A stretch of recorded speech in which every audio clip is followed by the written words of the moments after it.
Welcome one and all to another sparkling edition of Owl Sports Update. Beside me is Tom Monfiletto.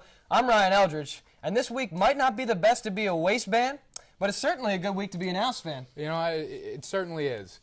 And for all of you Owls fans, we'll tell you how the women's volleyball team fared in its run at an A10 title, and we'll show you a fun gymnastics charity event. But before we do that, it's time to talk some football.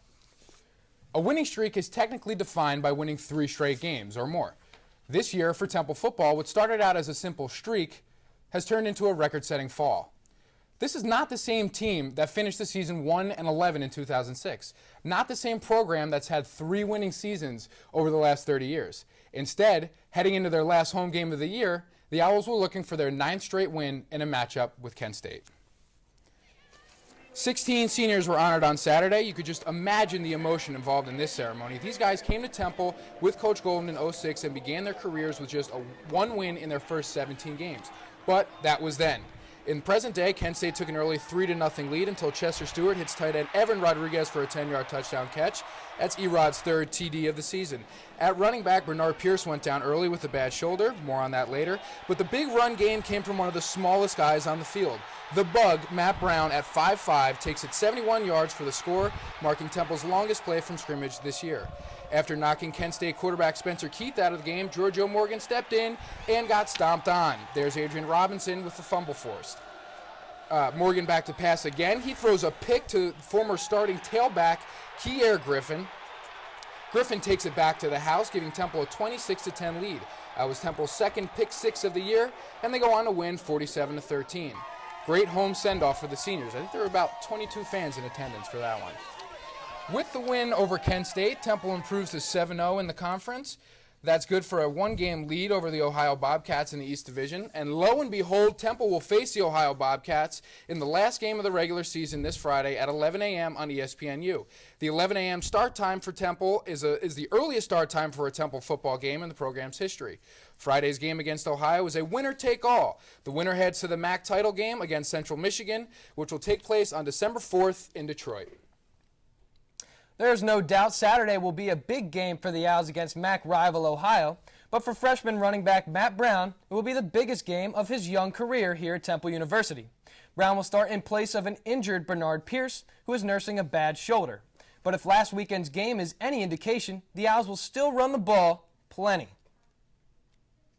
Matty Brown, it's his competitiveness. He's tough, he's shifty, and he's got excellent vision. The one thing on his long run, I think it was a 71-yard run, the one thing that I was really struck by watching the film was how quick he got the top speed, because he got hit, and then he immediately got the top speed. He jumped the top speed quickly. He doesn't have a long stride, obviously. But he did he's been a competitor, and he's been a guy we've been trying to find a place to put on the field, and now he's got his opportunity, and he was ready for his opportunity. And that's the lesson there for a lot of the younger guys. Just 4 hours after the football squad pounded a MAC team in its last home game, the men's basketball team opened up its schedule by facing a MAC opponent. Of course, it's MAC with 2 A's as compared to just 1, but no big deal. The veteran 26th-ranked Siena Saints came in the game looking to stay undefeated. Temple was hoping for a bounce-back game after that tough road loss to Georgetown. Let's go to the Liacouras Center. The men's team gets a little love for their accomplishments from last year, the A10 banner being hung in the rafters. To the game, Juan Fernandez getting off to a hot start with this nifty little jumper. To the other end, Alex Franklin feeds Clarence Jackson, who gives Siena 2 and a 6-point halftime lead. But the Owls came fighting back thanks to Ryan Brooks, who was doing it all on offense and defense with the right hand off the glass, one of his 17 points. However, it was the bench depth that really got it going for Temple as Ramon Moore goes with the left hand off the glass for 2 of his 16 total points. But my boy Lavoie dishing to Juan Fernandez on the wing, who drains yet another 3. He had a career-high 20 points to lead all scorers. Game winding down, just under 10 seconds to go when Ramon Moore gets this nice little lay-in. This would put the Owls up by 3 and would give Siena just seconds to go. They got a chance to inbound here, and they put in Kyle Downey to take the 3. He's going to be the man, but oh, jeez. He fumbles it right out of bounds. That's too bad. The Owls win at 73-69. Their next game is at home on the 24th against Ball State. He attends every Temple sporting event, but no one knows who he is. He cheers, he dances, he keeps his identity a mystery, and his name is Hooter. Until now. Updates, Megan McNerney takes us behind the scenes to meet the man behind the feathers. For decades, Temple University has been proudly represented by Hooter the Owl.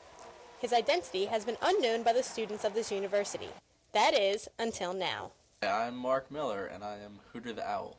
For the past 2.5 years, senior Mark Miller has been Hooter the Owl, and now he is in his last months of being the famous mascot. Mark looks back on how he became Hooter.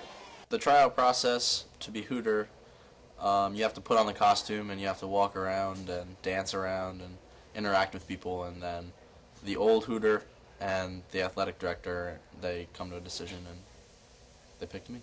While being Hooter the Owl is an honor, Mark reveals that his weeks can be more hectic than most. Typical week like for Hooter, it depends on the week. Sometimes there's events and games every day. Other weeks it's not that bad. This week's a little hectic. We got basketball season starting and football and a lot of different community events. Some moments are even a little embarrassing. Last year on Hooter's birthday, we set up a little play. I was supposed to stone cold stun a fake St. Joe's Hawk, and we didn't actually practice.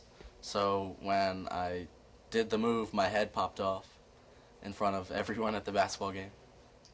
Miller will still be cheering Temple sports teams on to victory for the rest of the 2009-2010 season, and hopefully celebrating the football team's 2010 bowl win. Reporting for Temple Update, I'm Megan McNerney. That was Megan McNerney reporting. The Temple women's volleyball team entered the Atlantic 10 tournament this past weekend with the 4th seed, pinning them against 5th-seeded George Washington in the quarterfinals. Avenging a regular season loss to the Colonials, the Owls defeated GW in 5 sets, with superstar Yuni Zhang, 4 sets, with superstar Yuni Zhang contributing a game-high 29 kills in the victory. In the semifinals, Temple faced the top-seeded Dayton Flyers. Temple rallied to win the first set, but dropped a thrilling second set, propelling the Flyers to victory. In her final collegiate match, Zhang contributed another game high in kills, this time with 30, and Jackie Morrison finished with a double-double of 37 assists and 12 digs in her final match as well. The Owls end their season at 14-12.